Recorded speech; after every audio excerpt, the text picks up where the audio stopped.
সাল ২০২৬ যখন পৃথিবীর বড় বড় দেশ মহাকাশ বিজ্ঞান নিয়ে গবেষণায় ব্যস্ত, তখন এই সময়েই বাংলাদেশ নামক একটি দেশের একটি জেলা সদরের বাজারে পানি নিষ্কাশন নিয়ে হিমশিম খাচ্ছে সোনার ছেলেরা। কর্তৃপক্ষ যেমন হিমশিম খাচ্ছে, ঠিক একইভাবে হাবুডুবু খাচ্ছে দোকান মালিকরা।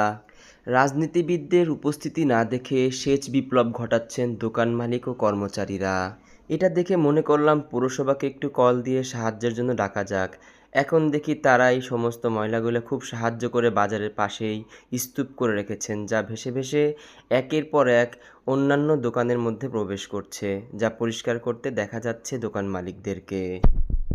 এত সুন্দর ব্যবস্থাপনা দেখে পৌরসভার ব্যবস্থাপনা এবং দেশের সিস্টেমের উপর হিসু করে দিলেন একজন দোকান মালিক। চাচা, এই দেশের সিস্টেম ও নির্লজ্জ রাজনীতিবিদদের মুখের উপর হিসু করে দেওয়ার জন্য আমাদের জেনজির পক্ষ থেকে আপনাকে অসংখ্য ধন্যবাদ। ভালো থাকবেন।